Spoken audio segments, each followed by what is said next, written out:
Si pour toi, jusqu'à aujourd'hui, l'église était juste un moyen de passer le temps ou une habitude, ouais, je vais le dimanche parce que voilà, c'est quelque chose de familial, j'aimerais te dire que l'église est ton école du Saint-Esprit. C'est là où tu vas apprendre des choses. Et sur le slide, vous voyez différents livres qui vont peut-être vous permettre aussi de connaître le Saint-Esprit.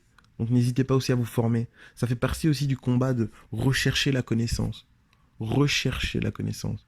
Il faut que nous connaissions et qu'il faut que nous commencions à travailler avec le Saint-Esprit.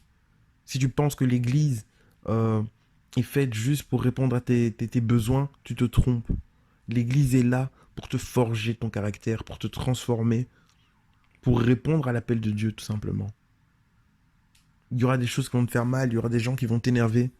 Mais c'est dans la volonté du Seigneur aussi que, au travers de toutes ces épreuves-là, il puisse te forger en fait, te rendre meilleur, te rendre parfait. Oui, ton caractère a besoin d'être transformé. J'aimerais te dire que le problème, c'est pas les autres, c'est toi. C'est toi le problème.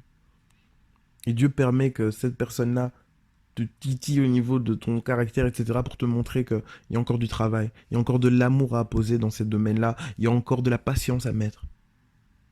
Si tu fouilles les endroits où tu es mal à l'aise, si tu fouilles l'adversité, tu n'avanceras jamais et tu ne grandiras pas. Oui, il est possible que cette personne t'énerve, mais demande à Dieu de te donner l'amour de la voir comme Dieu la voit. En fait, on devrait toujours faire cette prière. Seigneur, fais grandir mon amour. Fais grandir mon amour. Au lieu d'accuser les autres, au lieu de voir en eux le mal, au lieu de dire franchement cette personne elle exagère, il y en a marre, que nous puissions prier pour demander à Dieu d'augmenter notre amour. Et l'homme qui est en face de toi est utilisé par Dieu pour t'aiguiser toi. Il est utilisé par Dieu pour t'aiguiser, pour que tu deviennes plus affûté, meilleur. Donc la personne qui t'énerve, la personne que tu rejettes, est un outil pour grandir dans le plan que Dieu a pour toi. Discernons la volonté du Seigneur. L'homme aiguise l'homme. Tu as besoin des autres pour grandir. Tu ne peux pas grandir tout seul sur ta montagne.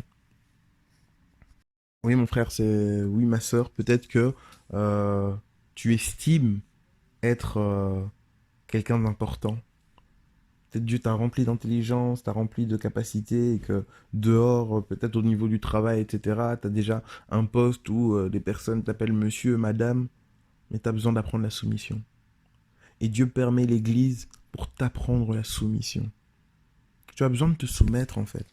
Tu as besoin de baisser ton orgueil au service de Dieu. Et malheureusement, si tu fuis la soumission, si tu estimes que c'est toi qui dois être au-dessus, c'est toi qui dois toujours prendre les décisions, tu fuis une école hyper importante pour ta vie. Si tu ne te soumets pas aux hommes, comment tu te soumettras à Dieu? Tu ne te soumets pas aux hommes que tu ne vois, mais tu vas te soumettre à Dieu que tu ne vois pas? Non. Dieu permet l'Église pour justement nous apprendre la soumission afin qu'on puisse grandir avec lui, afin qu'on soit de plus en plus sensible au Saint-Esprit. Oui, ça fait mal. Oui, on doit raveller notre orgueil. Oui, on ne fait pas ce qu'on veut.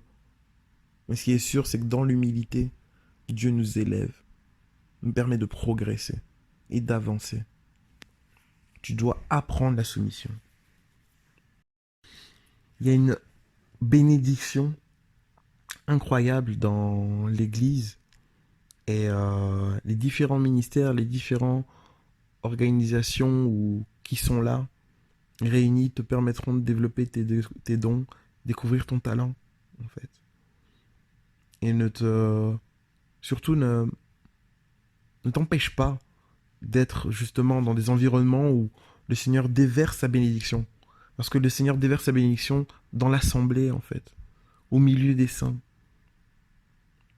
Tu peux bénéficier de la bénédiction d'autres aussi. Le Seigneur a appelé des personnes à enseigner, a appelé des personnes en tant que prophète, a appelé des personnes dans la chanson, etc. Et en étant ensemble, on bénéficie des dons des uns et des autres afin de grandir. Je ne concentre pas tous les dons. J'ai besoin de mon frère, ma sœur qui a un don de chant pour amener la présence de Dieu beaucoup plus profondément. J'ai besoin de mon frère, ma sœur qui a un don d'enseignement pour grandir, être édifié. J'ai besoin de mon frère, ma sœur qui a un don de prophétie pour peut-être m'éclairer sur certaines choses.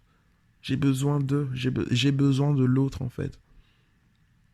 Et j'ai besoin, et les autres ont besoin des dons et des talents que Dieu a mis en moi afin d'être édifié aussi. Il faut absolument te laisser conduire par Dieu et l'environnement de l'église va te permettre vraiment de découvrir tes dons et tes talents et de commencer à les mettre en pratique. Mais si tu fouilles la soumission, etc., tu risques de chercher à mettre tes dons et tes talents en pratique à l'extérieur. Malheureusement, l'extérieur ne va pas te cadrer.